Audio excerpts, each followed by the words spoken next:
Halo. Oke, jadi sebelum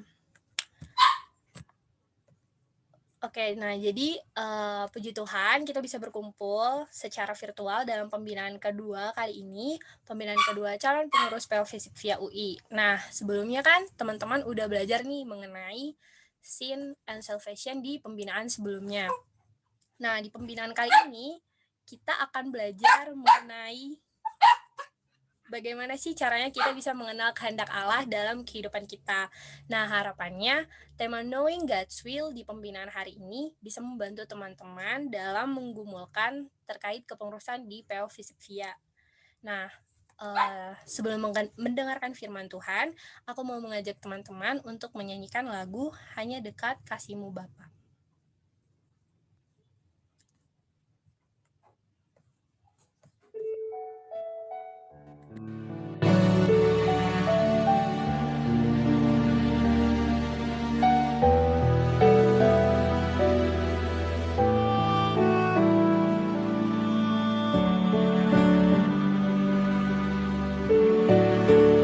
Hanya dekat kasih-Mu Bapa,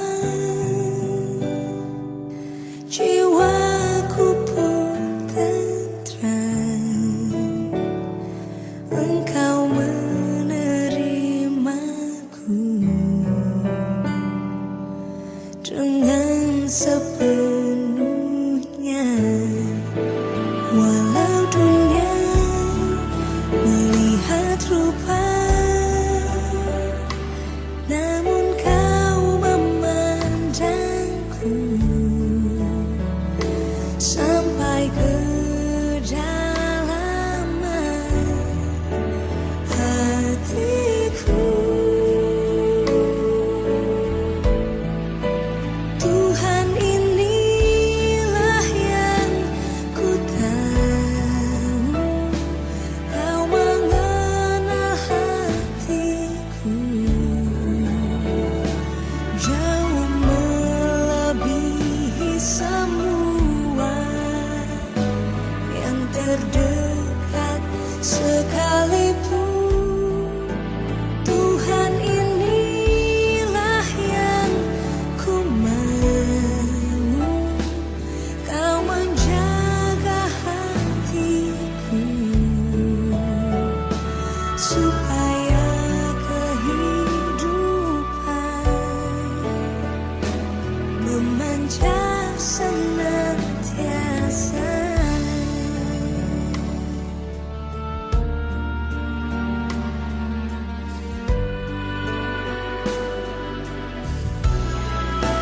Tuhan, inilah yang ku tahu, Kau mengenal hatiku jauh melebihi semua yang terdekat sekalipun. Tuhan, inilah yang ku mau, Kau menjaga hatiku supaya kehidupan memancar senantiasa, supaya kehidupan memancar senantiasa.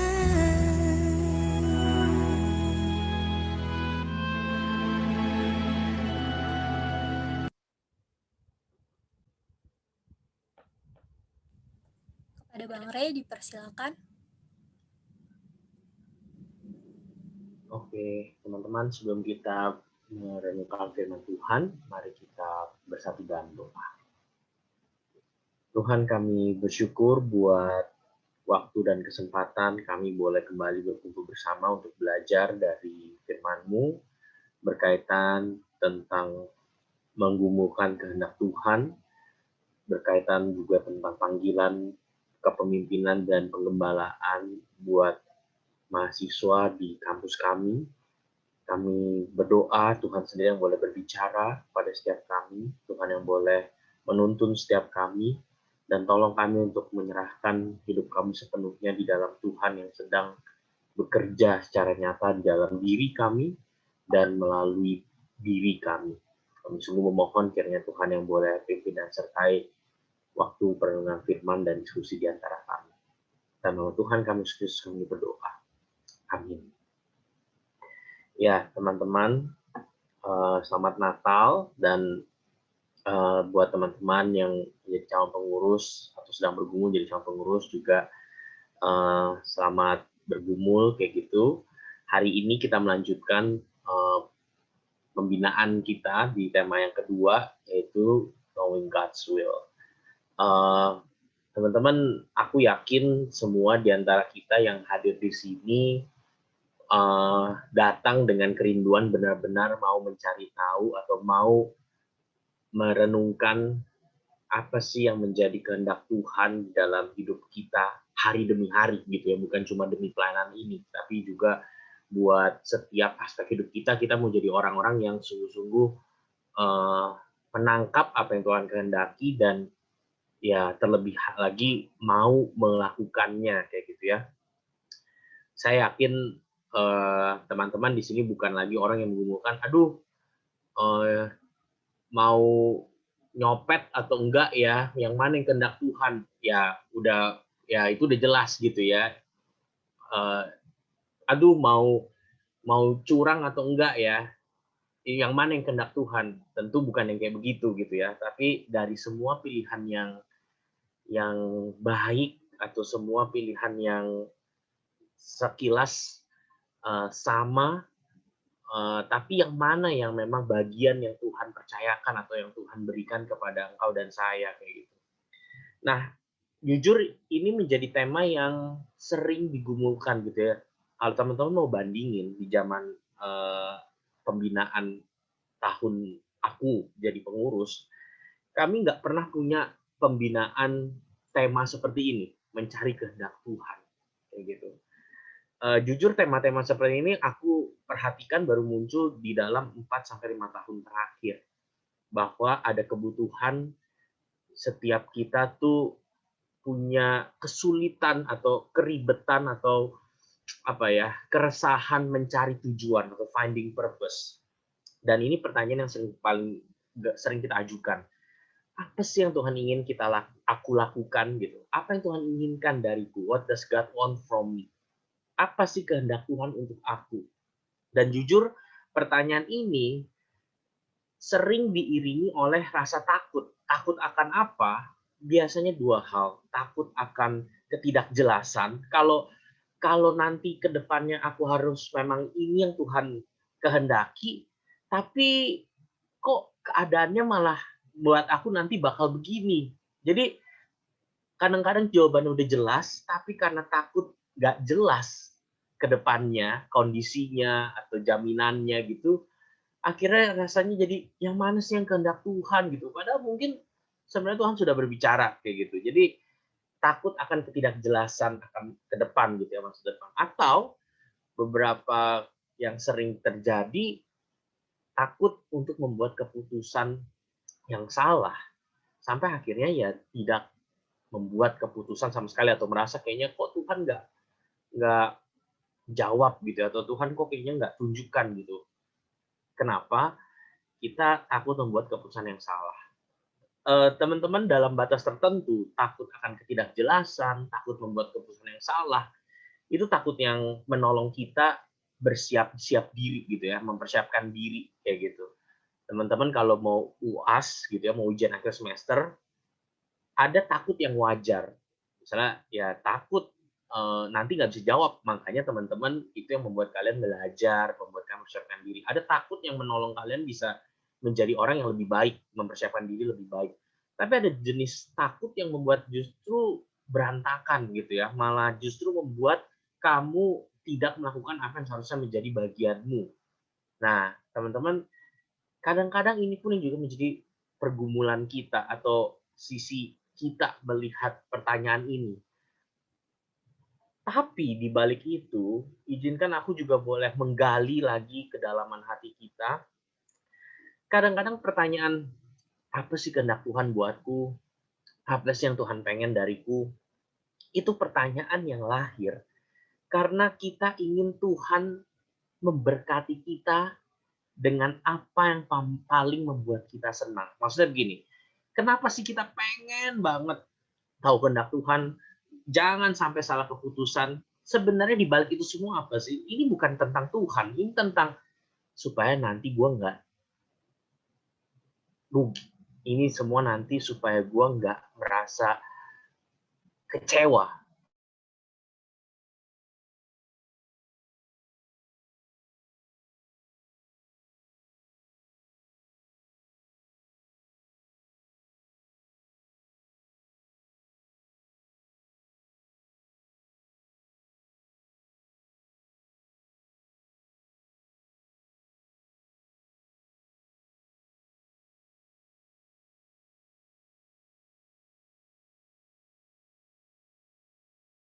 Bagaimana hidupku sesuai dengan kehendak Tuhan akan membuat teman-teman bertanya, apa sih kehendak Tuhan? Dengan teman-teman mengetahui apa yang Tuhan sedang dan telah kerjakan, menolong teman-teman bisa melihat, oke, kalau Tuhan sedang melakukan hal ini, Tuhan sedang berkehendak hal ini, bagaimana hidupku bisa sesuai dengan kehendaknya. Sikap atau standpoint seperti ini menolong kita bisa terus menelaah hati kita, memurnikan hati kita ketika kita datang dengan apa adanya, dan ketika kita berdoa, kita tanya, Tuhan, apa bagian yang Tuhan percayakan? Pertanyaan mulai bukan dari diriku gitu. Tuhan maunya apa buatku? Kehendak Tuhan buatku apa? Tapi mungkin standpoint ini menolong kita bisa lebih sama-sama mawas diri gitu ya, dan mawas hati di hadapan Tuhan. Tuhan lagi ngerjain apa sih? Dan bagaimana hidupku bisa sesuai atau masuk di dalam apa yang Tuhan sedang kerjakan. Dan kalimatnya Shelby Abbott di dalam bukunya aku suka gitu ya. Jesus can correct and use us even in the midst of poor decision making. Yesus bisa memperbaiki dan menggunakan kita di tengah keputusan yang bahkan ya buruk gitu ya, keputusan yang salah. Dan teman-teman silahkan nanti gali PA-kan di dalam Alkitab. Ada banyak keputusan murid-murid yang buruk, tetapi di dalam anugerah dan pimpinan Tuhan, Tuhan bisa pakai itu menjadi cara dia menyatakan kasih dan kehendak.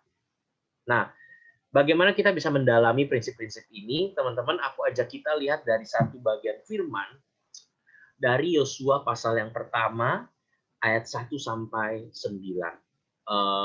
Ini cerita di Perjanjian Lama yang sering aku pakai ketika berbicara regenerasi, dan kupikir berbicara tentang mengetahui kehendak Tuhan, perikop ini atau tokoh Yosua di dalam episode ini bisa menolong kita melihat gitu ya, seperti apa kita bisa terus menggumulkan kehendak Tuhan.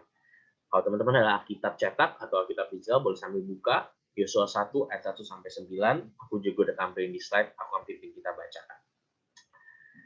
Sesudah Musa hamba Tuhan itu mati, berfirmanlah Tuhan kepada Yosua bin Nun, abdi Musa itu demikian. Hambaku Musa telah mati, sebab itu bersiaplah sekarang, seberangilah sungai Yordan ini, engkau dan seluruh bangsa ini menuju negeri yang akan kuberikan kepada mereka, kepada orang Israel itu.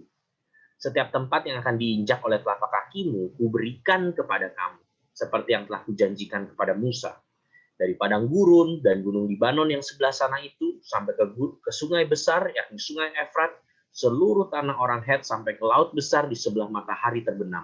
Semuanya itu akan menjadi daerahmu.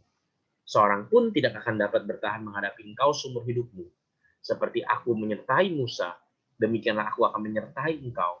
Aku tidak akan membiarkan engkau dan tidak akan meninggalkan engkau. Kuatkan dan teguhkanlah hatimu, sebab engkaulah yang akan memimpin bangsa ini memiliki negeri yang kujanjikan dengan bersumpah kepada nenek moyang mereka untuk diberikan kepada mereka. Hanya kuatkan dan teguhkanlah hatimu dengan sungguh-sungguh. Tindaklah hati-hati sesuai dengan seluruh hukum yang telah diperintahkan kepadamu oleh hambaku Musa. Janganlah menyimpang ke kanan atau ke kiri, supaya engkau beruntung kemanapun kau pergi. Janganlah engkau lupa memperkatakan kitab Taurat ini, tapi renungkanlah itu siang dan malam, supaya engkau bertindak hati-hati sesuai dengan segala yang tertulis di dalamnya. Sebab dengan demikian, perjalananmu akan berhasil dan engkau akan beruntung. Bukankah telah kuperintahkan kepadamu? Kuatkan dan teguhkanlah hatimu. Janganlah kecut dan tawar hati, sebab Tuhan Allahmu menyertai engkau kemanapun engkau pergi. Demikianlah firman Tuhan bagi kita sore hari ini. Teman-teman, yang kita baca adalah panggilan kepemimpinan bagi Yosua gitu. Dan izinkan aku boleh simpulkan sederhana seperti ini gitu ya. Panggilan kepemimpinan, teman-teman sedang bergumul jadi calon pengurus. Bagi saya, pengurus adalah pemimpin jemaat, apapun maksudnya bagiannya gitu ya. Bukan berbicara masalah ketua atau koordinator acara atau kepala bidang, tapi setiap diri teman-teman adalah pengurus, adalah pemimpin, orang yang menolong jemaat bergerak atau tahu apa yang harus dia sadari tentang Tuhan dan tentang dirinya di hadapan Tuhan. Nah, izinkan aku boleh menyimpulkan dari bagian ini, Tuhan memanggil pemimpin itu nggak tebak-tebakan gitu ya. Pokoknya aku panggil kamu jadi pemimpin. Nah, nanti tebak aku maunya apa. Nanti kamu cari aku maunya apa. Nanti kamu coba jalanin, coba-coba. Enggak. Kalau teman-teman lihat dari seluruh pola Alkitab, Tuhan itu memberikan panggilan itu perintah, atau mungkin kalau pakai bahasa yang mungkin teman-teman sering dengar, visi, itu cukup jelas gitu ya. Tuhan memberikan perintah yang jelas. Bersiaplah sekarang, seberangi sungai Yordan ini.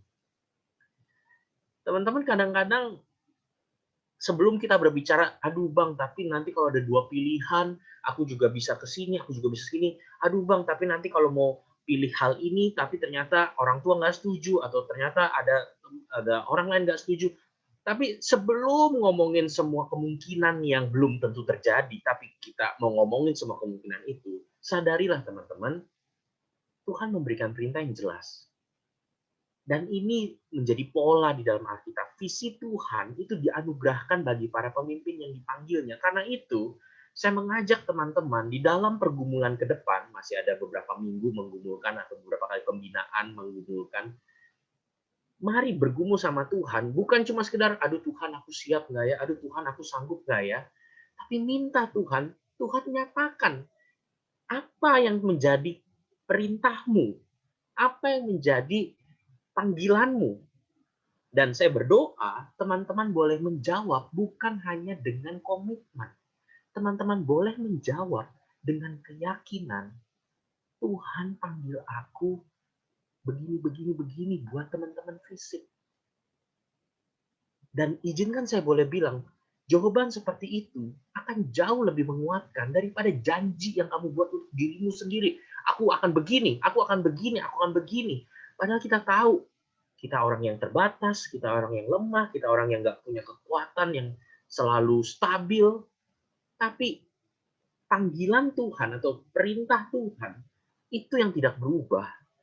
Dan itu yang menjadi dasar keyakinan kita mau berjalan, mau bersiap, seberangi, mau melangkah. Nah, teman-teman, perintah Tuhan, visi Tuhan, uniknya, kalau teman-teman lihat, itu diberikan bersama dengan janji Tuhan. Saya selalu bilang gitu ya, visi Tuhan, perintah Tuhan, dan janji Tuhan itu seperti mata koin, dua sisi koin yang nggak terpisah gitu. Tuhan nggak pernah jadi Tuhan yang nyuruh, tapi terus kemudian ya terserah lu gimana caranya, terserah lu nanti keadaannya gimana, pokoknya gue perintahnya begini.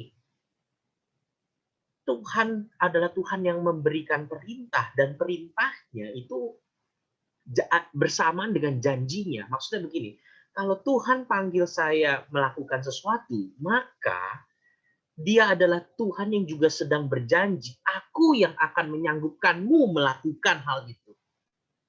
Dan teman-teman, kenapa saya bisa menyimpulkan hal seperti ini? Teman-teman lihat bagaimana cara Tuhan menguatkan Yosua, pemimpin muda, menggantikan Musa yang telah begitu besar, dikenal, melakukan peran yang sangat besar. Teman-teman, perintah Tuhan adalah apa yang ia sendiri sedang lakukan. Uniknya, visi, perintah Tuhan, panggilan Tuhan, itu bukan cuma Tuhan lagi ongkang-ongkang kaki, gue minta Ray melakukan ini.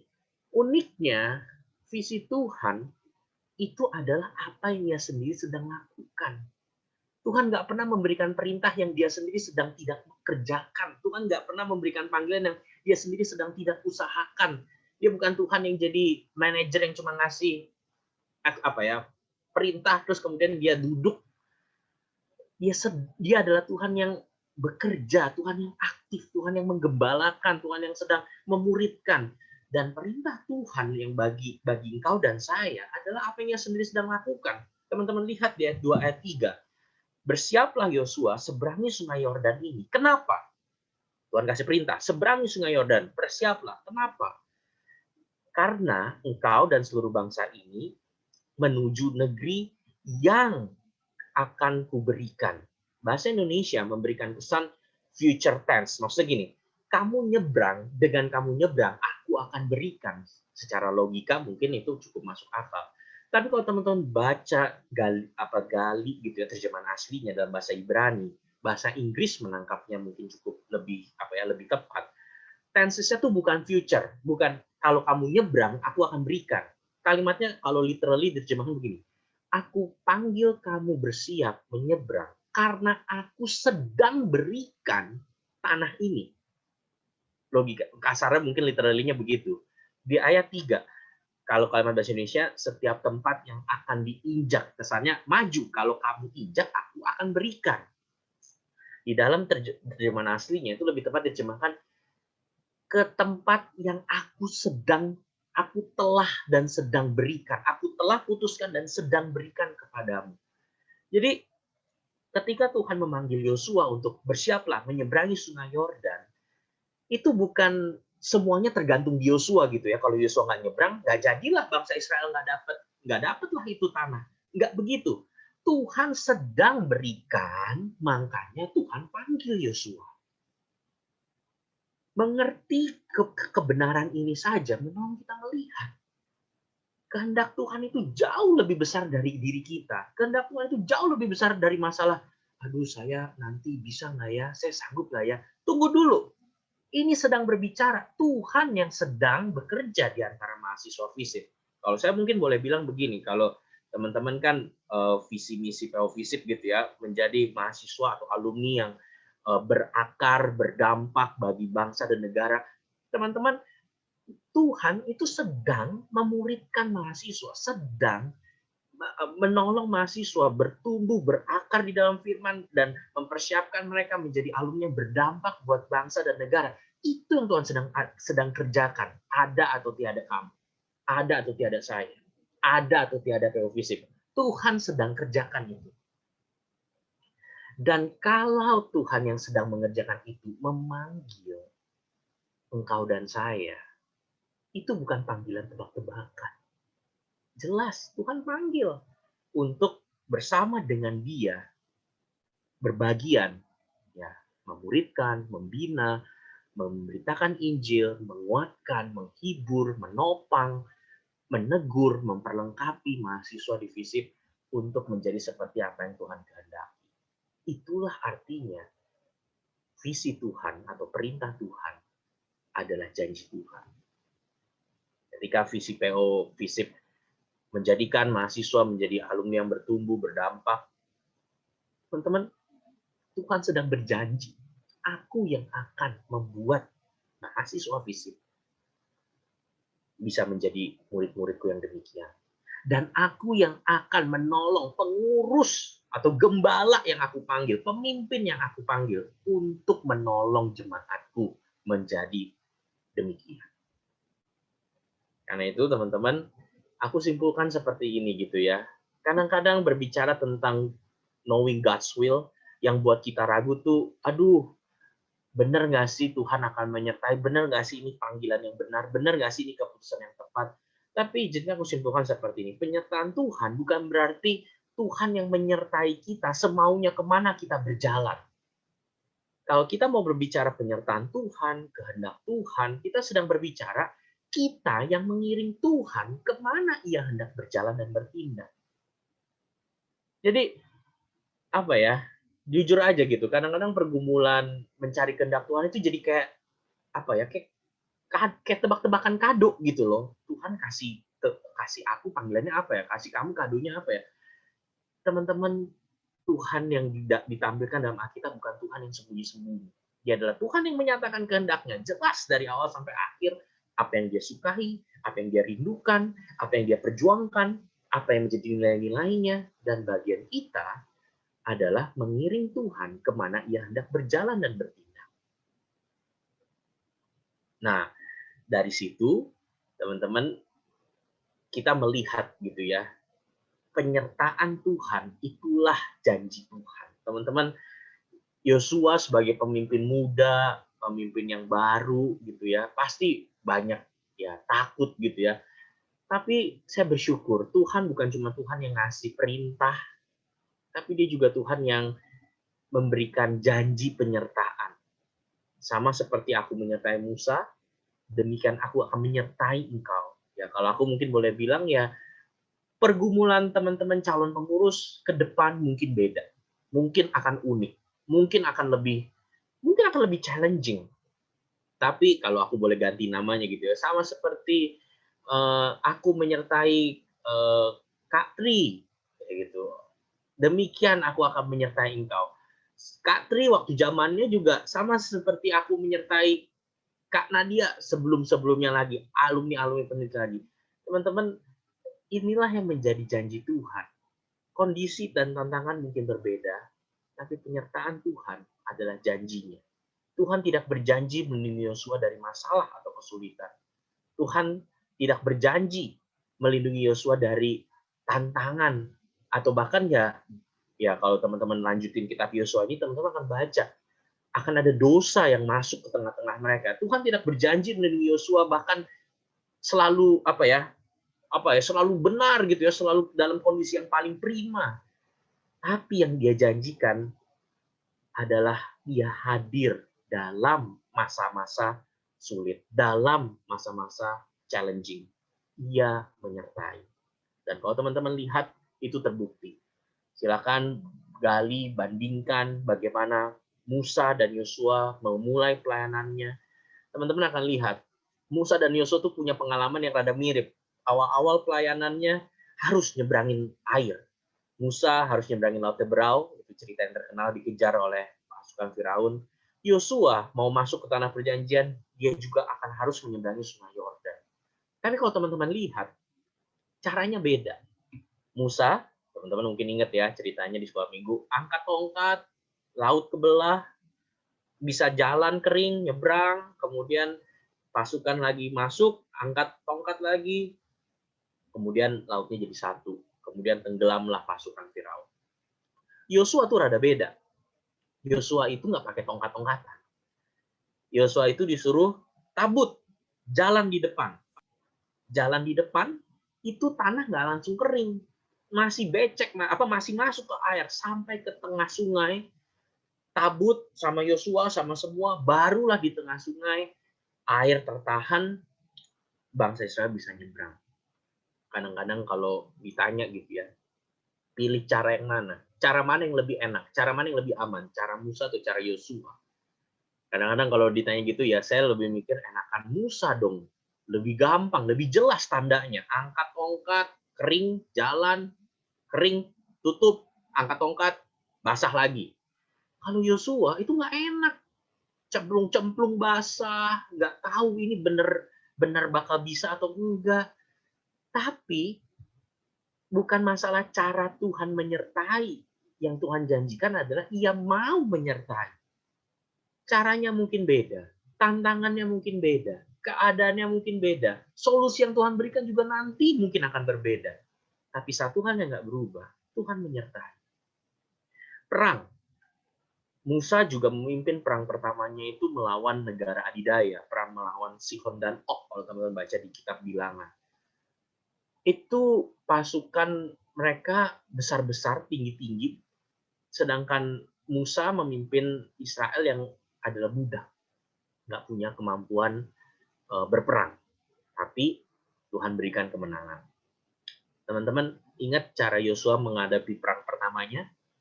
di kota Yeriko, Yosua nggak perang, nggak benar-benar ngadep-ngadepan pasukan lawan-lawan gitu.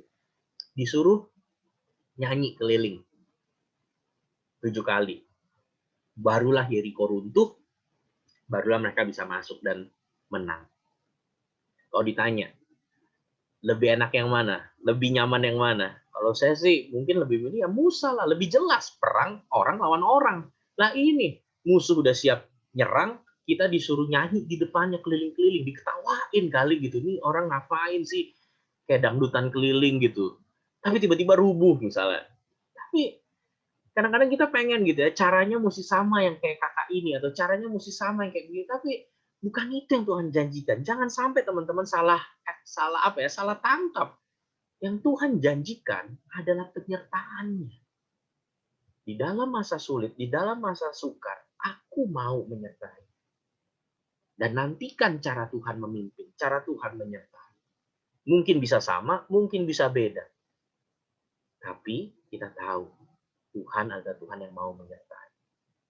Teman-teman, karena itu bagi saya pemimpin, pengurus, gembala adalah mereka yang melangkah dalam dua aspek ini ya, dalam visi dan janji Tuhan. Visi doang tanpa janji Tuhan, teman-teman kalian akan terbeban dengan beratnya atau dengan besarnya, dengan tuntutan atau besarnya tanggung jawab itu. Dan teman-teman kalian, kita pasti akan mulai komat-kamit, aduh yang mana sih kehendak Tuhan, yang mana sih kehendak Tuhan. Teman-teman, visi tanpa janji Tuhan membuat kita akan terkapar. Tapi janji Tuhan tanpa visi, cuma janji Tuhan, iya aku akan begini, aku akan begini, aku akan begini, membuat kita nggak berani untuk bergerak, nggak berani untuk maju, nggak berani untuk perjuangkan. Maunya pasti dulu semua. Yang penting aku udah yakin janji Tuhan, baru ntar lihat Tuhan panggil kemana. Padahal Tuhan bukan Tuhan yang bekerja dengan cara seperti itu. Jadi pemimpin adalah mereka yang melangkah dalam dua hal ini. Visi dan janji Tuhan. Bagi saya inilah kehendak Tuhan. Apa perintah Tuhan? Apa janji Tuhan? Dan makanya Tuhan bilang, engkaulah Yosua yang akan memimpin bangsa ini. Karena itu maju. Karena itu lakukan bagian jalan. Dan teman-teman, Tuhan ngerti. Tuhan tahu. Yosua ya takut gitu ya. Makanya kalau teman-teman lihat sampai 3 kali diulang. Kuatkan dan teguhkan hatimu. Kuatkan dan teguhkan hatimu. Bukankah telah kukatakan, kuatkan dan teguhkan hatimu. Kalau Tuhan ngomong sampai 3 kali, artinya itu pesan yang serius. Kenapa itu pesan yang serius? Karena Yosua memang benar-benar bergumul dengan hal itu gitu. Memang benar-benar bergumul dengan rasa takut, dengan rasa lemah, baik yang sekarang maupun nanti ke depan. Ada masa-masa yang mungkin membuat merasa lemah, merasa goyah. Tapi Tuhan makanya bilang, maju, aku telah sedang kerjakan, aku telah sedang berikan, aku akan menyertai visi dan janjiku. Itulah yang membuat Yosua maju. Teguhkan hatimu. Jadi kuat dan teguh, yakin itu bukan cuma oke ya setelah hitung-hitung ya gue bisa lah, ya gue bisa. Teman-teman, kadang-kadang kalau mau ngitung-ngitung rasanya nggak sanggup gitu ya, rasanya nggak bisa. Tapi ketika kita tahu Tuhan sendiri yang sedang berjalan di tengah kampus fisik. Dan karena itu, dia sedang memanggil, dia sedang memberikan perintahnya, dan dia memberikan janji, selama kamu mengiring aku akan menyertai engkau, karena memang itu yang sedang kukerjakan, maka kuatkan dan teguhkan hatimu. Teman-teman, saya belajar ini dengan cara yang sulit gitu ya, dengan cara yang unik. Teman-teman, saya mungkin pernah pakai cerita ini ya. Saya waktu itu tahun 2016 ya, kalau nggak salah 2017 akhir. Saya liburan ke Jogja, terus kemudian ada satu tempat namanya Goa Pindul atau Sungai Pindul gitu. Itu tempat yang cukup waktu itu cukup viral lah, orang pada pergi ke sana. Itu ceritanya kita naik kayak rafting gitu ya, di sungai gitu, masuk ke goa dan mengarungi sungai gitu sepanjang sawah-sawah kayak begitu. Nah, ketika berjalan mengarungi sungai gitu ya di rafting itu, kemudian ada satu spot yang rame. Orang pada berhenti di sana. Nah, terus kita bingung kan, ih kenapa tuh kok pada berhenti di sana? Gak taunya di satu pojokan itu ada tebing yang tinggi dan di atas tebing itu tuh ada seperti papan tempat orang loncat dan ternyata bener orang pada naik loncat dari atas difoto dari bawah kayak gitu ya. Pas melayang kayak gitu. Saya sampai sana gitu kan sama adik saya, kemudian ngeliat gitu ya, woi keren ya kayak gitu. Terus ada orang yang jagain gitu ya, karena itu kan ada guide-nya gitu lah ya, ada yang jagain kemudian bilang, ayo naik naik gitu. Di sini yang emang yang paling orang udah kesini tuh ya pasti loncat gitu ya. Maksudnya inilah yang paling seru kayak masa dinanti-nantikan. Teman-teman saya tuh orangnya penakut gitu ya. Saya ngelihat gitu tinggi, aduh ngapain sih hidup udah susah disuruh lompat nggak ada kerjaan apa gitu, ngapain sih gitu membahayakan hidup gitu, hidup juga nggak loncat aja udah nyebrang di Margonda aja udah bisa mati gitu, ngapain lagi loncat dari tebing. Cuma adik saya demen, terus dia bilang ayo kok loncat loncat kok ayo kok. Nah saya bingung kan, adik saya mau tapi masa saya nggak temenin, ya udahlah sebagai kakak dan abang yang baik saya ikut lah naik. Ikut naik sampai ke atas, udah sampai ke atas, udah ngantri gitu ya, orang loncat gitu ya, terus difoto dari bawah atau gimana. Tiba-tiba ada saya bilang, Koko duluan deh, Koko duluan. Terus saya kayak, kan giliran naik suruh dia mau duluan, dia udah di atas suruh saya duluan. Tapi karena nggak enak hati gitu ya, ya udahlah gitu ya. Saya memberanikan diri buat maju gitu ya. Sampai giliran saya, terus ada papan gitu ya. Saya ngelongok ke bawah gitu. Terus itu tuh kayak bener-bener tinggi gitu ya, 8 meteran gitu. Saya ngerasain kayak kalau teman-teman lihat di film-film kalau di kartun ngelihat dari tinggi terus kayak zoom out gitu. Itu saya ngeliat kayak gitu, ya ampun ngapain sih Ray, bodoh banget gitu, ngapain gitu, aduh mau turun lagi tapi juga ngapain udah naik tinggi terus turun lagi kayak gitu ya, kayak aduh ngapain sih Ray di sini kayak gitu. Teman-teman, kemudian ada suara dari bawah, saya ngeliat ke bawah gitu ya, kemudian ada orang-orang di bawah gitu ya, mungkin sadar gitu ya, ini ada orang nih songgok daging ragu gitu ya mau loncat apa kagak.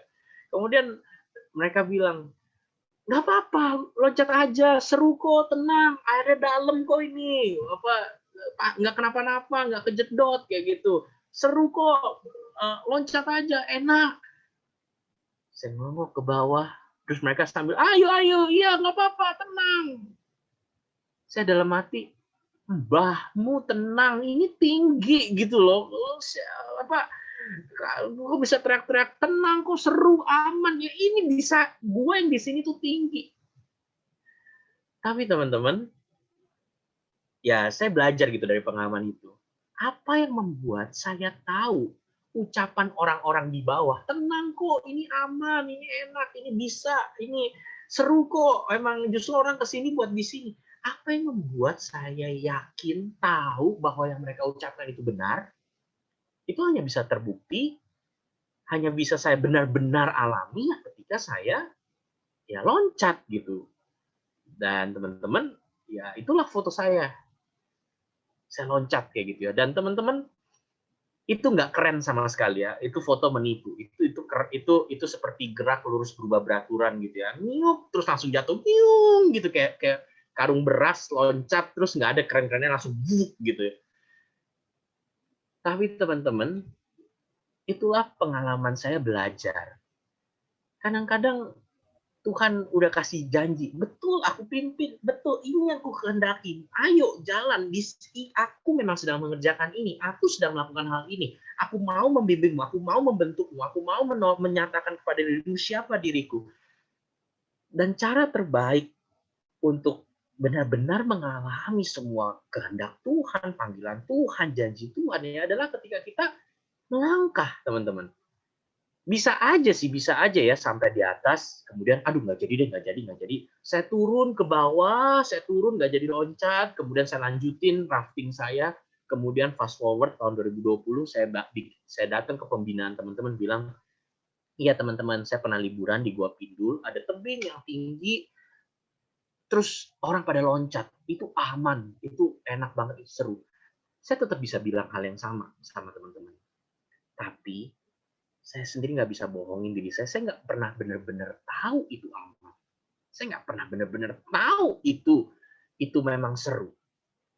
Saya bisa ngomong, iya itu keren kok. Kalian kalau ke sana jangan lupa loncat ya. Tapi kalian sendiri tetap akan menyimpan apa ya, keraguan. Bener nggak itu aman? Bener nggak itu bisa? Teman-teman, aku simpulkan seperti ini.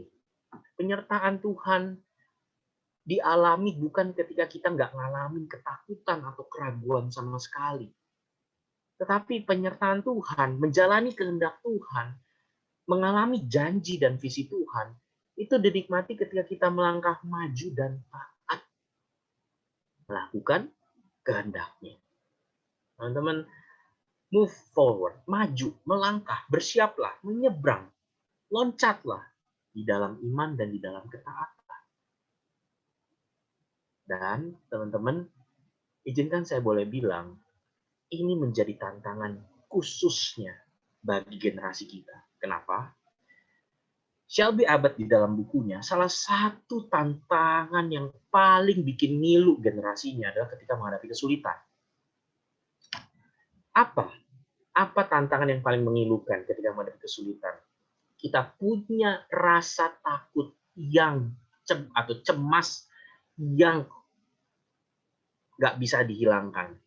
Teman-teman mungkin tahu istilah ini ya. Fear of missing out.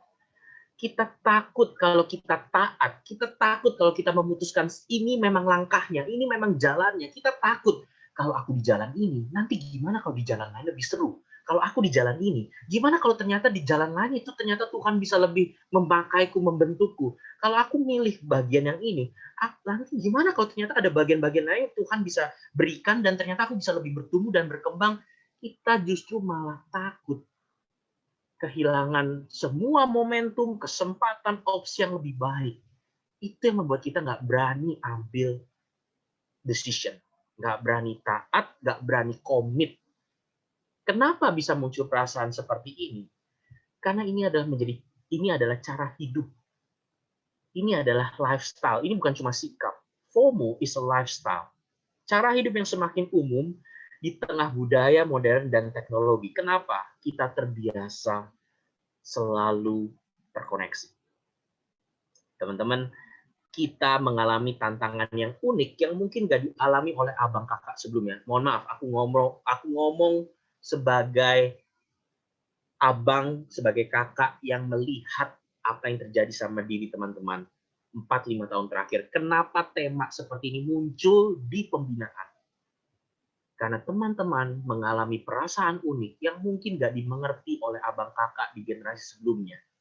FOMO is a natural byproduct of constant connection. Kita terbiasa lihat unboxing sebelum beli HP. Padahal pelayanan nggak bisa di-unboxing. Kita terbiasa lihat review skincare supaya nggak salah pilih di kulit. Padahal pelayanan ngurus orang itu nggak ada reviewnya. Kita terbiasa buat tahu, lihat pengalaman orang lain melakukan, lengkap dari awal sampai akhir. Bisa dicepetin, bisa dimundurin, bisa di-rewind, bisa dimajuin. Kita bisa skip forward 10 detik, 10 detik, 10 detik sampai intinya. Tapi pelayanan nggak bisa di-forward 10 detik, 10 detik, 10 detik. Lihat tengahnya kayak apa. Kalau bagus, gue lihat lagi nonton dari awal. Dan itu memberikan, sadar nggak sadar, itu rasa takut. Dan teman-teman, saya harus ngomong ini, karena kalau teman-teman nggak sadar, itu seperti katak di tengah tempurung, dan airnya dipanaskan perlahan-lahan. Kalian tahu ilustrasi ini. Kalau ada air yang mendidih, katak dimasukin, katak langsung loncat. Tapi kalau ada air yang adem, katak dimasukin, dia stay, dipanasin pelan-pelan, katak itu akan nggak loncat. Dia akan mati kepanasan. Itulah yang membuat kita punya constant doubt. punya selalu second opinion, punya selalu second thought. Saya bukannya bilang nggak boleh punya second opinion. Saya bukannya bilang nggak boleh punya opsi. Tapi saya mau bilang begini, kalau Tuhan sudah panggil, nyatakan kehendaknya, nyatakan janjinya, nyatakan bagiannya, tapi apa yang membuat kita masih tetap cemas dan ragu? Teman-teman harus sadar, apa yang terjadi sama diri ini? Itu yang membuat kita akhirnya salah tingkah di dalam relasi. Kita sendiri nggak bisa mengembangkan kesanggupan, keahlian yang memang ternyata Tuhan bisa berikan kok di jalan ini. Dan bahkan yang jauh lebih itu membuat kita bisa depres. Karena itu teman-teman, mari sadari hal ini. Mari lihat sejauh mana rasa cemas dan takut untuk memilih komit atau taat. Itu membuat kamu malah semakin mempersiapkan diri atau malah membuat kamu semakin melarikan diri dan membuat berhala open options. Pertanyaan terakhir, oke, kalau begitu bagaimana caranya saya tahu kehendaknya? Bagaimana aku tahu ini ceritanya? Bagaimana aku bisa tahu ini bagianku? Teman-teman, kalau kalian mungkin bisa bilang, enak bang, Yosua tuh denger langsung dari Tuhan. Tuhan ngomong, hai Yosua, bersiaplah menyebut. Tuhan nggak ngomong langsung.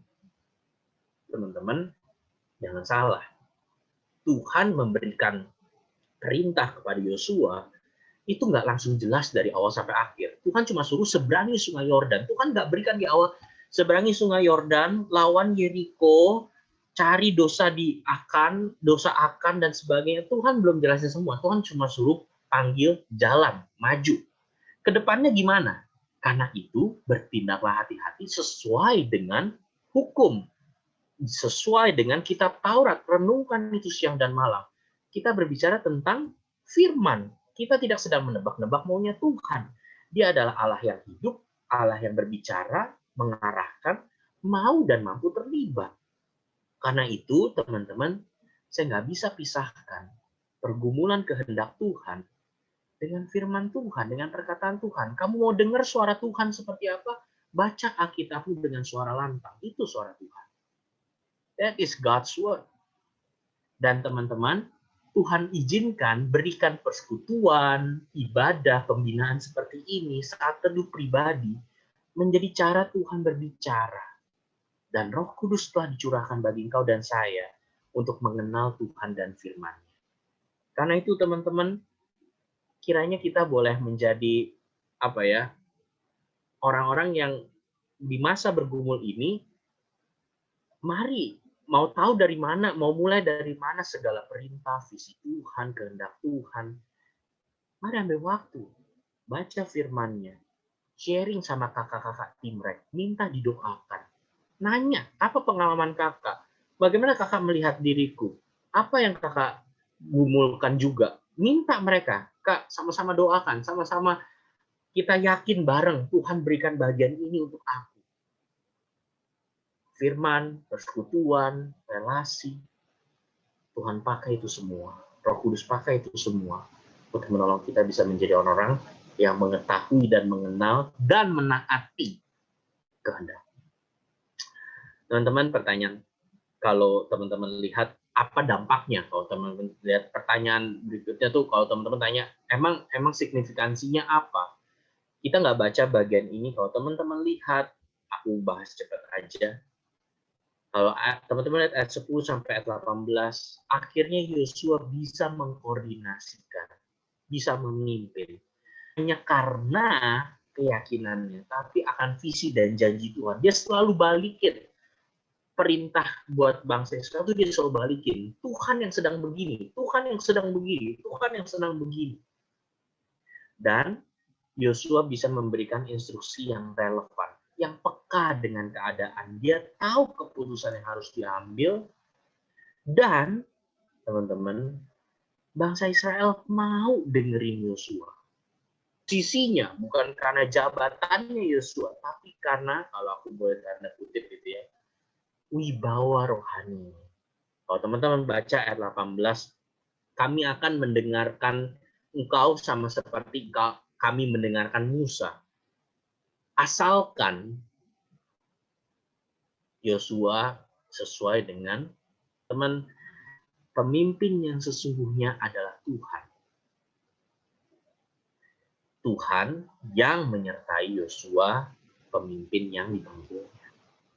Siapa koordinator, siapa pengurus, siapa gembala sesungguhnya dari PO Fisikvia? Tuhan sendiri. Yang memanggil pengurus, memanggil gembala, memanggil PKK, memanggil koordinator, memanggil anggota bidang, yang dia sendiri juga sertai. Kenapa? Karena kita dipanggil mengiring dia, mengerjakan apa yang dia kehendaki di PO Fisikvia. Teman-teman, kiranya apa yang kita boleh baca dan renungkan boleh menguatkan, menolong kita untuk boleh meyakini panggilan Tuhan. Dan teman-teman, ketika nanti waktunya menjawab, ketika nanti waktunya memberikan keputusan atau mengambil keputusan, ini bukan cuma masalah, yang penting teman-teman harus jadi pengurus semua, atau yang penting teman-teman jangan jadi pengurus semua. Teman-teman tahu bagian mana yang Tuhan boleh percayakan, dan teman-teman boleh jalani dengan keyakinan akan visi dan janji daripada Tuhan. Aku mungkin berhenti sampai sini. Ada waktu buat tanya jawab. Kalau mungkin teman-teman ada pertanyaan, aku persilahkan. Aku mungkin kembalikan ke MC kalau mungkin mau memandu dan jawab. Oke, terima kasih Kore untuk firmannya. Teman-teman, sekarang akan dibuka sesi tanya jawab. Untuk teman-teman yang ingin bertanya, boleh langsung unmute mic-nya atau boleh lewat kolom chat di Zoom. Boleh juga kalau mau langsung kirim private ke Kore atau ke aku juga boleh. Dipersilakan ya teman-teman.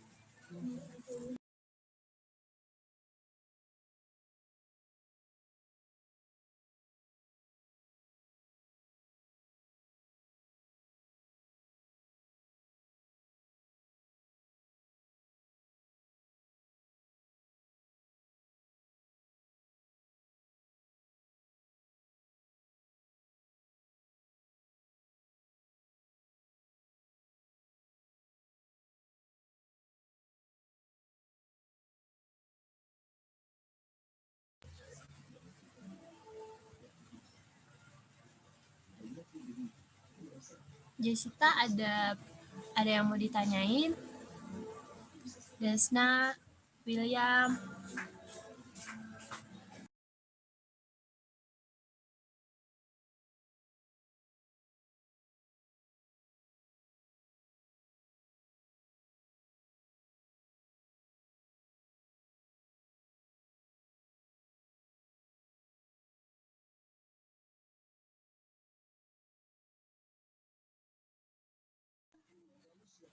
Oke, Jessica katanya belum ada. Flo, ada nggak Flo?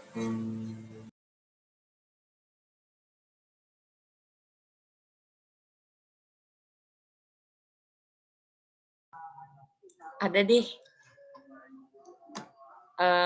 Bang mau nanya. Jadi pernah baca kalau apa yang kita inginkan itu belum tentu apa yang Tuhan tidak inginkan. Apa yang kita tidak inginkan belum tentu apa yang Tuhan inginkan. Jadi kadang-kadang tuh suka merasa gambling sama apa yang keinginan hati itu. Apakah yang gimana cara mastiinnya bahwa keinginan hati kita itu adalah yang emang Tuhan inginkan gitu. Karena banyak yang ibaratnya banyak yang bukan nipu sih, cuman jadi nggak pakem gitu, jadi spekulasi. Padahal kan harusnya nggak spekulasi ya, apa yang Tuhan mau sampaikan sama kita itu. Ada yang bilang kayak itu memang maunya lo aja yang berpusat pada lo gitu kan. Tapi ada juga yang kayak Tuhan tuh bisa aja naruh apa yang dia inginkan lewat hati kita. Jadi gitu. Makasih Bang. Makasih Flo buat pertanyaannya. Aku merasa begini kali ya, Tuhan bisa pakai Tuhan bisa pakai perasaan kita, Tuhan bisa pakai keadaan di sekitar kita untuk menyatakan kehendaknya. Tuhan bisa pakai akal budi kita juga gitu ya untuk menyatakan kehendaknya. Misalnya contoh, kalau misalnya gini, ya ini hal sederhana gitu ya. Kita nggak pernah nanya misalnya kalau mau ujian kita, aduh kehendak Tuhan aku belajar atau enggak ya, kayak gitu. Maksudnya ya Tuhan pakai gitu ya, karena kita mahasiswa, ada ujian, ya itu yang menggunakan akal budi kita tahu kita perlu belajar supaya kita sendiri bisa bertumbuh, ngerti ilmunya, bisa menjadi mahasiswa yang mempertanggungjawabkan cara pandang kita dan sebagainya melalui kesempatan ujian-ujian seperti ini. Dan itulah bagian dari rencana besar ya, maksudnya ya Tuhan sedang membantu kita, makanya memberikan kesempatan berkuliah dan sebagainya. Maksudnya Tuhan bisa pakai logika sederhana kita nggak nanya ke hal-hal seperti itu. Yang mana kehendak Tuhan ya, aku perlu belajar atau enggak. Nah, aku juga akan bilang Tuhan bisa pakai keadaan, akal budi, perasaan kita.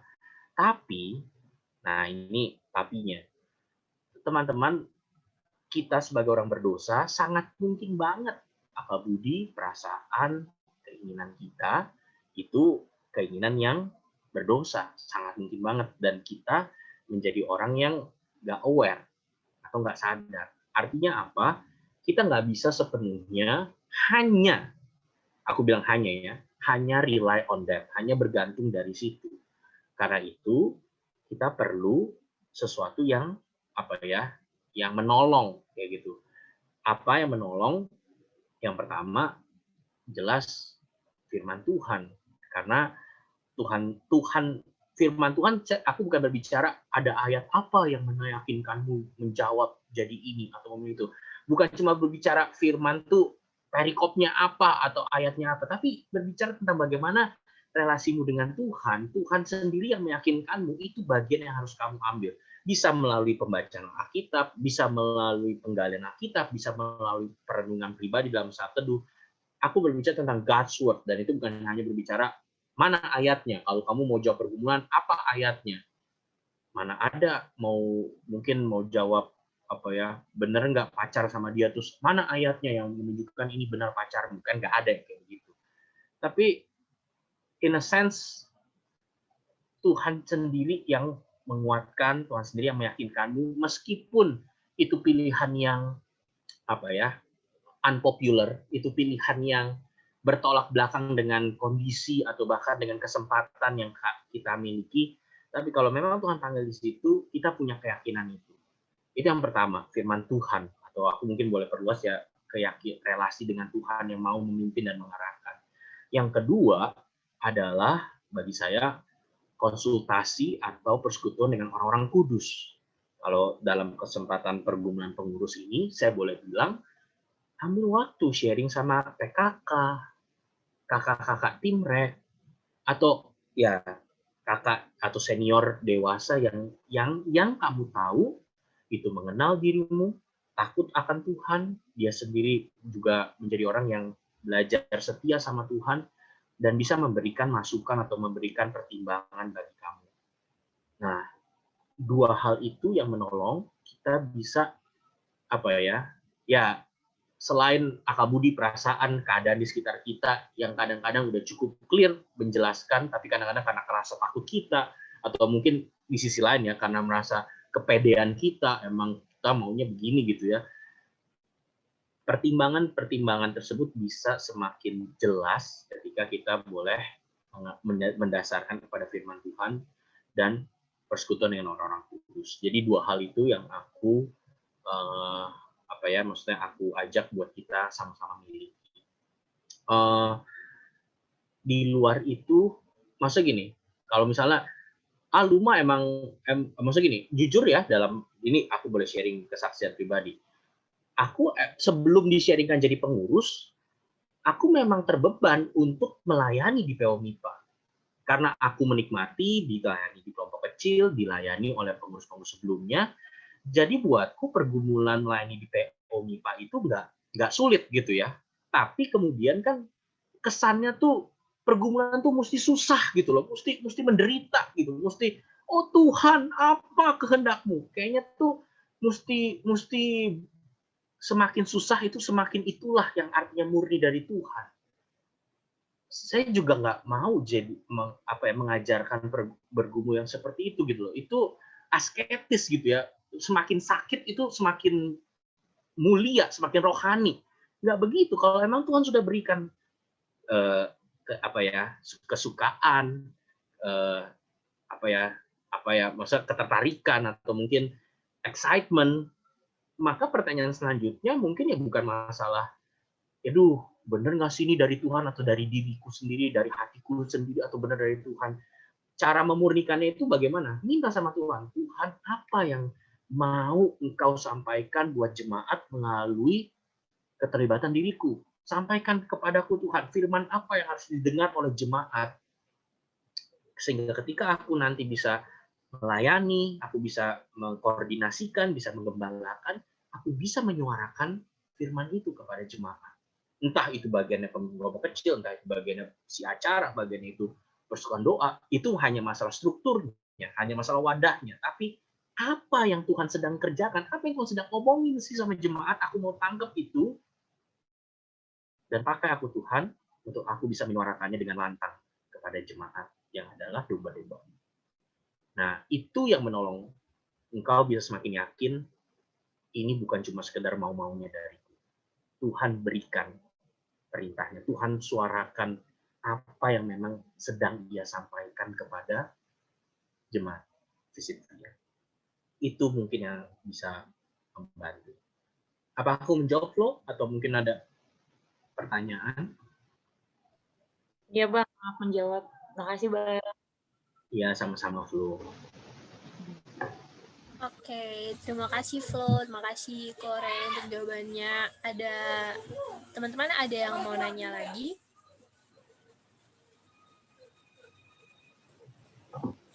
Shalom Bang Ray. Mau nanya, ada beberapa pertanyaan, 2 pertanyaan. Yang pertama, gimana sih Bang caranya kita nentuin dengan jelas ladang mana yang memang Tuhan tempatin buat kita?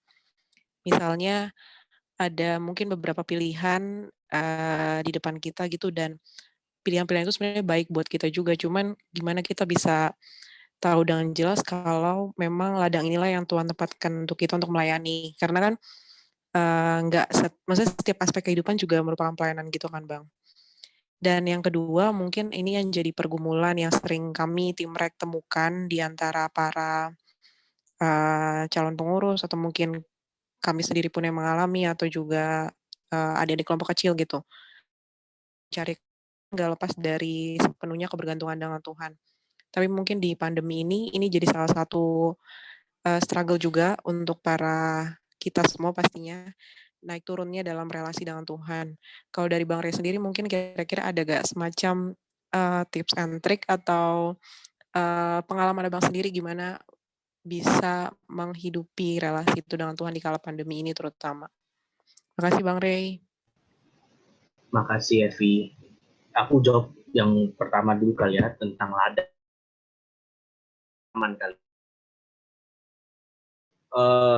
Biasanya kan kalau di MIPA jadi pengurus itu baru di semester 3, semester tahun kedua kayak gitu ya, 3, 4, terus 5, 6 kayak gitu.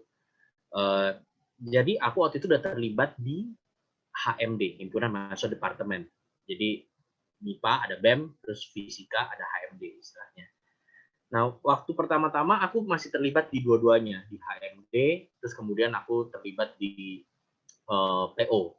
Semakin lama terlibat, aku ikut dua-duanya dan kemudian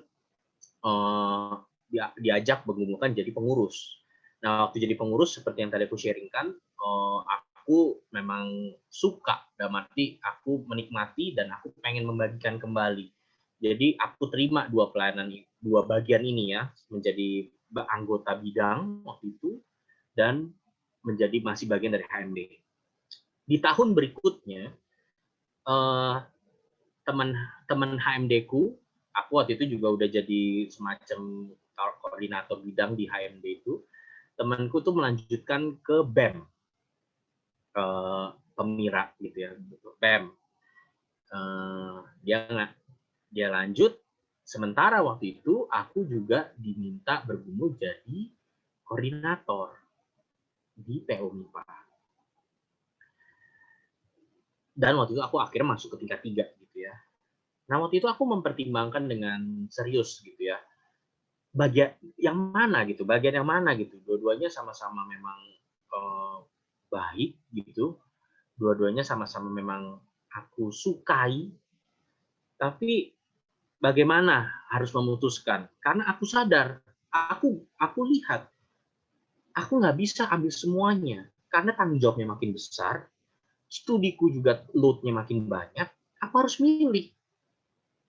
Nah, jujur, pertimbangan kayak di BEM lebih banyak networking, dapat sertifikat dan sebagainya itu jelas. Itu jelas lebih ada dibandingkan MIPA. Aduh, PO MIPA lu apa sih ucapan syukurnya paling pembatas kitab kan nggak ada sertifikat apa gitu. Kalau ngomongin masalah sertifikatan apa kayak gitu-gitu. Tapi waktu itu kemudian aku juga salah satu hal yang aku pertimbangkan tuh begini. Di mana kehadiranku yang paling bisa menjadi berkat. Dalam arti apa? Di BEM itu ternyata, maksudnya gini, kalau aku nggak ada di BEM, tapi ada teman-teman lain yang aku yakin dengan kualitasnya dan kesanggupannya itu bisa. Sedangkan waktu itu di MIPA, keadaannya itu nggak ada, waktu itu kalau nggak salah cuma berdua atau bertiga gitu yang di-sharingkan dan maksudnya diceritakan inilah kondisinya kayak gitu. Itu hal-hal yang memang perlu dipertimbangkan gitu. Saya bukannya berbicara gini, aduh di BEM lebih soft skill, lebih dapat begini-begini. Jujur aja deh, di MIPA juga dapat kok di PO MIPA. Kamu jadi PKK, itu kamu udah latihan jadi manajer seriusan. Nggak ngurusin orangnya, ngurusin jadwalnya, ngurusin. Kita aja nggak berani pasang di CV jadi PKK. Ya mungkin kita nggak, terus aduh ditanya PKK apa, kita nggak berani jawab. Kita lebih jelas project officer, kegiatan ini. Padahal kamu jadi PKK itu juga project officer, kamu jadi panitia itu juga project officer dan sebagainya. Dan itu lebih long lasting, rutin. Itu cara kamu aja melihat kamu belajar apa dari kesempatan yang Tuhan berikan. Nah, waktu itu pertimbangan-pertimbangan yang aku pakai. Di mana yang aku bisa lebih, maksudnya lebih, ya aku akan bilang lebih dibutuhkan, lebih Tuhan berikan. Kamu harus ke sini dan kamu sadar waktumu terbatas, kamu nggak bisa ambil semuanya, belajar yakini, ya sudah, ambil satu di sini. Komit. Aku nggak mau jadi orang yang hadir di mana-mana, tapi cuma 50%. Aku mau hadir di satu tempat, tapi 100%. Dan waktu itu akhirnya aku putuskan, aku nggak ikutan lagi ke BEM. Aku ikut ke PO MIPA. Apakah aku nggak bisa main sama temen di BEM? Ya tetap bisa kan, tapi sekarang porsinya beda, intensitasnya beda, tanggung jawabnya beda. Tapi apakah aku bisa kontribut? Bisa. Jadi ini sebenarnya tentang siapa. Kadang-kadang jujur, kita itu belanja di kampus. Belanja maksudnya gini, gue bisa dapat apa? PO bisa tawarin gue apa? BEM bisa tawarin gue apa? Mohon maaf. Hidup kekristenan dan pelayanan Kristiani itu bukan seperti itu. Kalaupun kamu di tengah BEM, pilihannya BEM, DPM apa, kamu tetap kok gumulinnya bukan BEM bisa ngasih apa, DPM bisa ngasih apa. Tetap masalah kekristenan itu berbicara kasih, menyalurkan. Kehadiran aku di mana yang bisa menjadi berkat.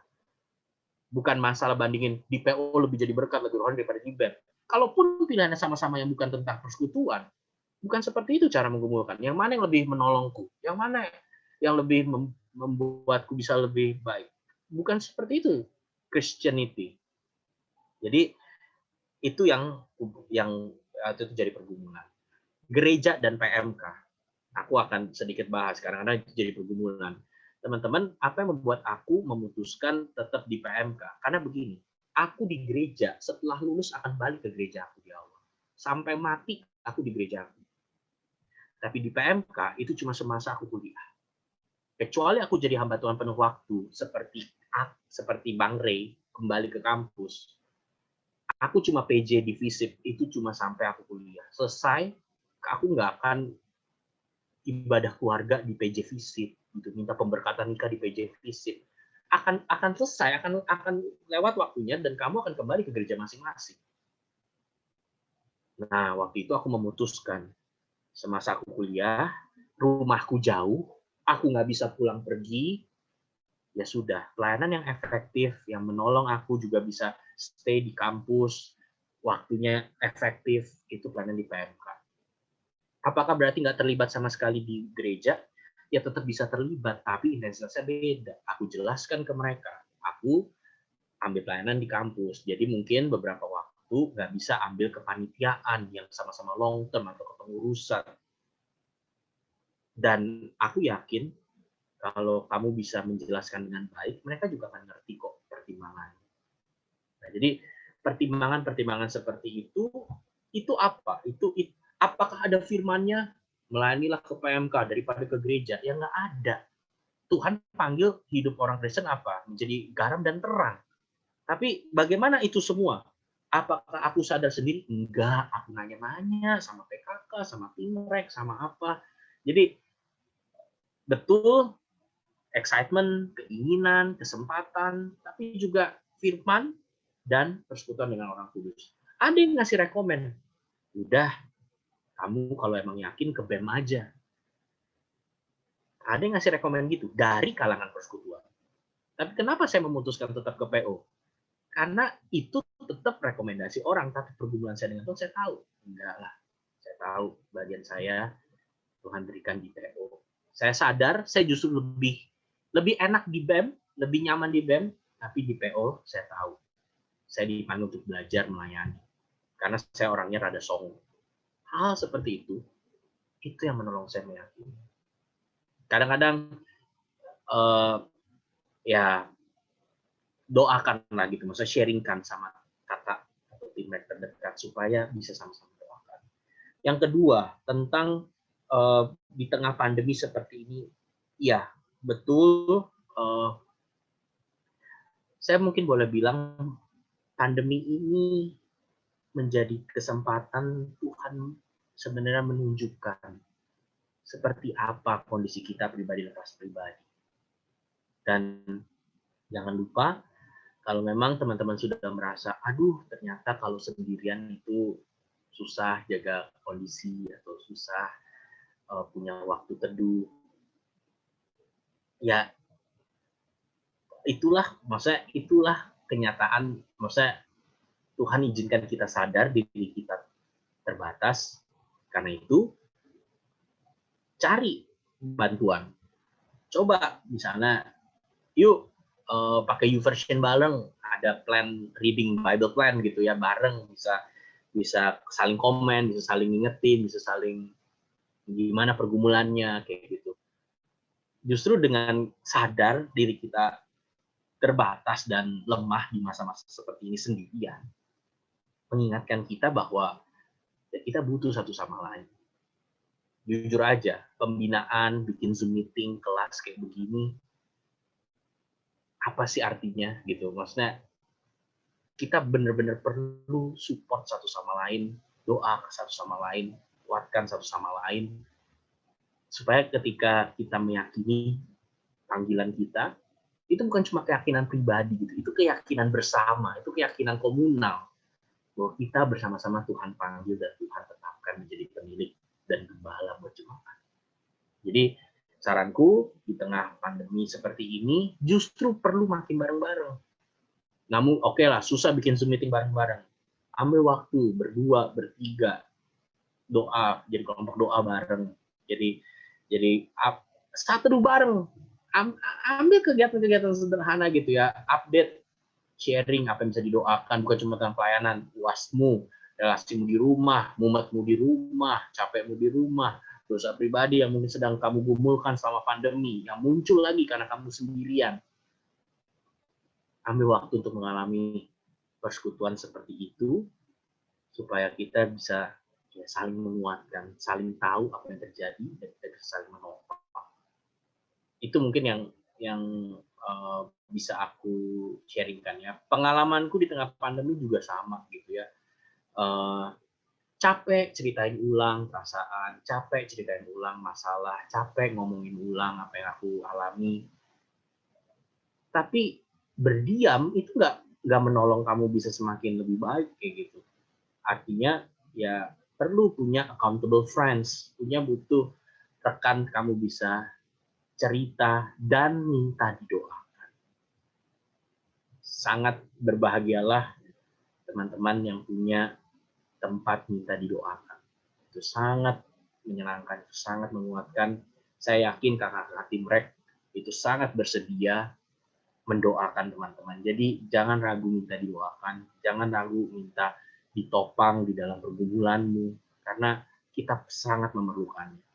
Baca surat-suratnya Paulus, selalu kalimat penutupnya, tolong doakan, doakan aku, doakan tayangan kami.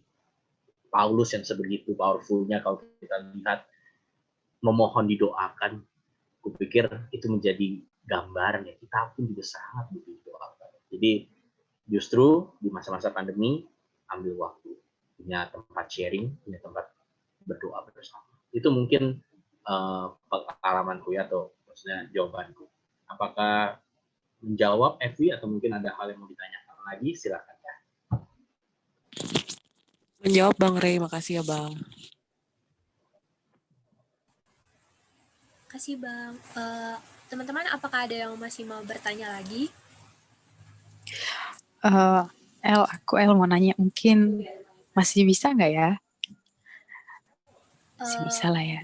Masih kok, masih ada. Oke. Ini ada pertanyaan titipan nih Bang.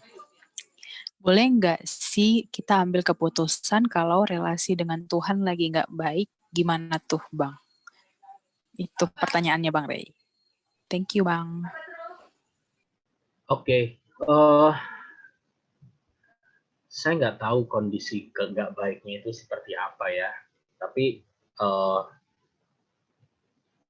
kalau memang kita sadar diri kita dalam kondisi yang lagi emosian atau lagi sedang, kita sendiri bisa tahu kok kita lagi sadar gitu ya, lagi. Aku sarankan ambil waktu buat menenangkan hati dan pikiran gitu ya, untuk memohon ampun mungkin sama Tuhan, atau mungkin mengakui segala pemberontakan kita, atau bahkan ya curhat sama Tuhan apa yang sedang dirasakan dan sebagainya. Maksudku, aku bilang begini, keputusan baik atau buruk itu bukan karena kondisi kita lagi sekedar baik atau buruk gitu ya. Kadang-kadang di dalam kondisi terbaik kita pun kita mengambil keputusan yang buruk kayak gitu. Jadi keadaan yang buruk itu bukan menjadi halangan, aduh nggak bisa ambil keputusan ya udah dijawabnya enggak, bukan kayak begitu. Tapi kondisi yang buruk, relasi yang mungkin buruk sama Tuhan, atau mungkin keadaan yang mungkin sedang menyusahkan, itu menjadi kesempatan kau bergumul dan bertanya, berjumpa sama Tuhan kayak gitu. Saya sering bilang, kiranya pergumulan kita bukan cuma mendapatkan jawaban dari Tuhan, tapi mendapatkan Tuhannya sendiri. Saya berdoa kalau memang teman-teman mungkin dalam kondisi yang tidak baik, jelas teman-teman kalian butuh lebih dari sekedar jawaban dari Tuhan. Kalian butuh Tuhan. Dan bersama dengan Tuhan itulah yang memberikan kamu keyakinan atau kemantapan apa yang harus kamu lakukan. Saya nggak bisa bilang, kalau memang keadaannya begitu buruk, sehingga itu membuat kamu harus, ya memang belum saatnya, dan itu memang Tuhan mengatakan, ya memang jangan gitu ya, memang lebih baik berkata tidak, atau lebih baik berkata belum gitu. Tapi kalau memang itu bagian yang Tuhan berikan, itu duri dalam daging gitu ya, itu bagian yang memang harus kita jalani dengan pergumulan di tengah pergumulan ini, Tuhan panggil untuk taat, ya jalani kayak gitu. Jadi baik atau buruknya keadaan itu bukan menjadi penentu apa yang Tuhan panggil untuk kita lakukan. Tuhan nggak panggil kita untuk jadi kuat, Tuhan panggil kita untuk taat. Di tengah kondisi kita mungkin lagi kuat atau lemah. Dan dari situ Tuhan panggil kita untuk ya kuatkanlah dirimu di dalam kasih karunia-Ku.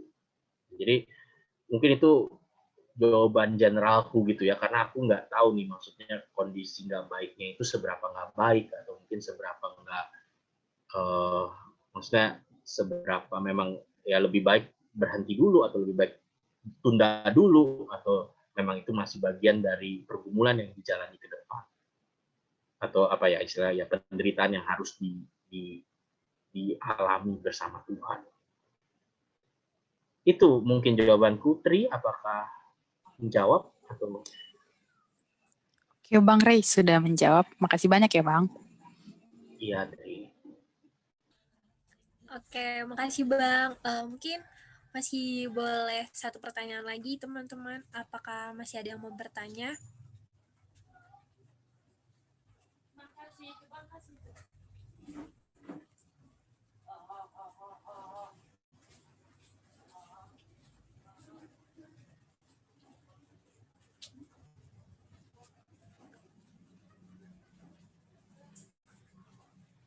Oke, kalau udah nggak ada pertanyaan lagi, mungkin kita tutup aja, Bang. Oke, teman-teman, aku mungkin akan tutup dengan satu kutipan ayat. Sebentar ya.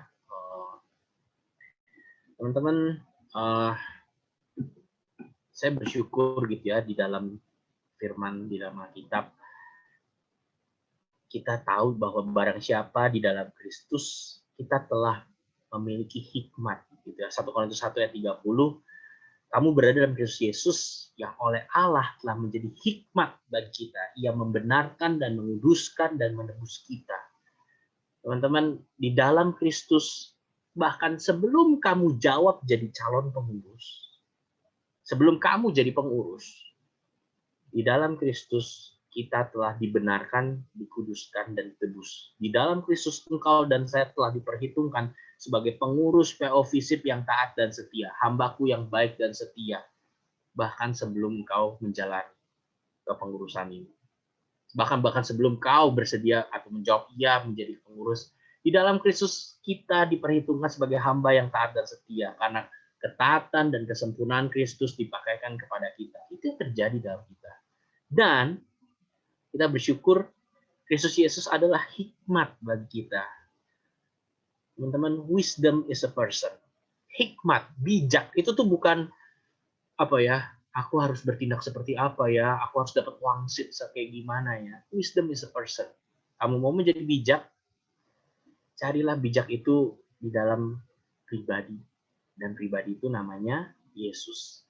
Kamu bisa datang, kamu bisa berdoa, kamu bisa nanya, kamu bisa berargumen, kamu bisa nanya. Tapi Tuhan, ya Bang Yesus gitu. Tapi Bang, aku ngerasa begini, aku ngerasa begitu. Wisdom is a person. Dia Tuhan yang hidup. Kamu bisa bertanya, bergumul, bergulat bersama dia. Dan dia yang mau membentuk kita menjadi seturut dengan kehendaknya. Jadi kiranya Tuhan menolong dan menguatkan dalam pergumulan ke depan. Aku izin doakan teman-teman ya. Mari kita berdoa. Tuhan, hamba berdoa bagi setiap adik-adikku di tempat ini. Bagi setiap kami yang sungguh-sungguh datang, menyerahkan hidup kami untuk menjadi murid-murid yang taat dan setia mengikut Tuhan sampai akhir. Menjadi murid-murid yang Tuhan boleh panggil untuk mengiring Tuhan yang sedang berkarya di tengah dunia ini. Secara khusus di masa-masa muda kami, di masa kami berkuliah. Tuhan, hamba berdoa, nyatakan kehendak-Mu. Berikan keyakinan, berikan firman-Mu ya Tuhan. Bukan hanya sekedar meyakinkan diri bisa atau tidak, sanggup atau tidak, tapi lebih daripada itu. Mereka boleh maju dengan keyakinan Tuhan sendiri yang sedang berkarya di PO FISIP. Tuhan sendiri yang sedang memanggil domba-dombanya di kampus ini.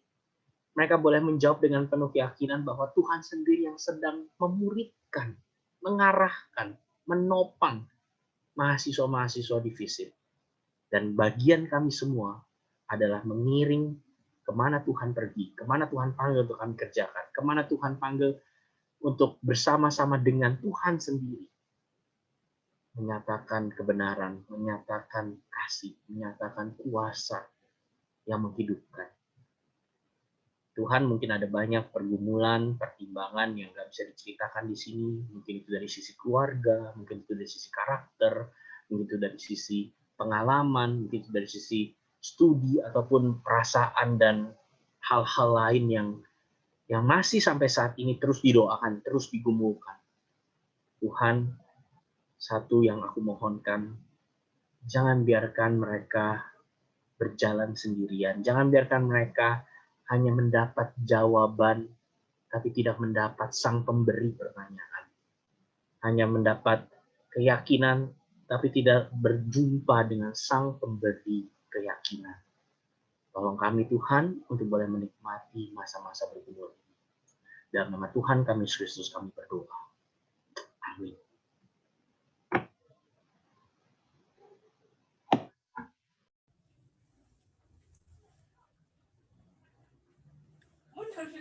Oke, bersyukur untuk firman Tuhan yang baru saja kita dengar. Biar kiranya firman tadi boleh membantu setiap kita secara khusus calon pengurus PO Visip Via untuk boleh mendapatkan pemahaman yang benar dan menolong setiap kita untuk mengetahui kiranya apa yang Tuhan kehendaki dalam hidup kita. Biar kiranya ini juga boleh membantu teman-teman calon pengurus dalam bergumul. Nah, untuk meresponi firman Tuhan, mari kita menyanyikan lagu Mengenalmu.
Semua yang baik dalam hidupku, itulah karyamu. Kau beri kesempatan yang baru, dan ku ingin mengenalmu Tuhan, lebih dalam dari semua yang ku kenal. Tiada kasih yang melebihimu, ku ada untuk menjadi penyembahmu.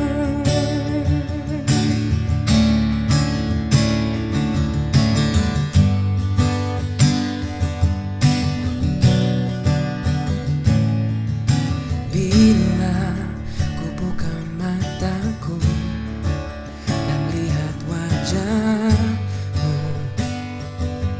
ku terkagum. Bila ku lihat hidupku dan karya tanganmu, ku tersanjung karena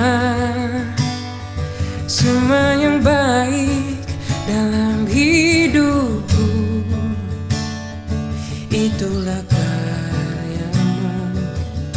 Kau beri kesempatan yang baru, dan ku ingin mengenalmu Tuhan, lebih dalam dari semua yang ku kenal. Tiada kasih yang melebihimu, ku ada untuk menjadi penyembahmu. Dan ku ingin mengenalmu Tuhan, lebih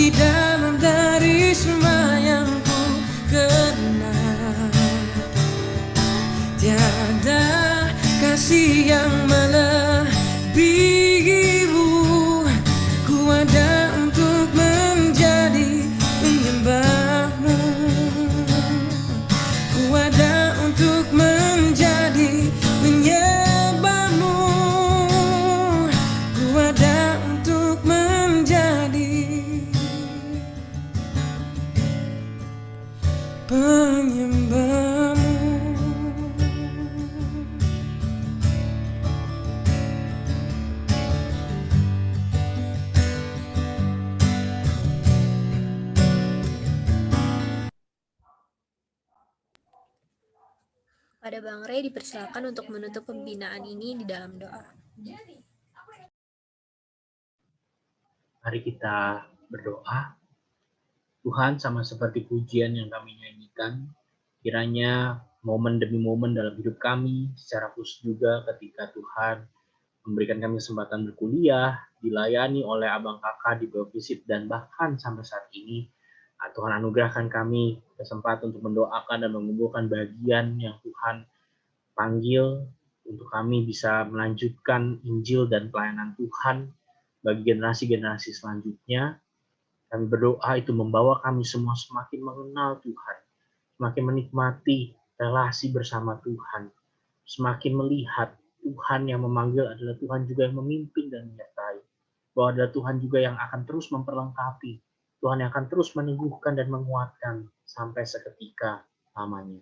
Kami sungguh memohonnya Tuhan, nyatakan kehendak-Mu, nyatakan janji-Mu, dan pakai kami Tuhan menjadi saluran berkat dan kasih di mana Tuhan kehendaki kami berada.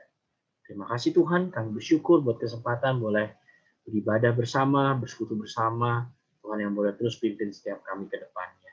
Menyerahkan juga kegiatan dan aktivitas kami setelah ini, di dalam nama Tuhan kami Yesus Kristus kami berdoa. Amin.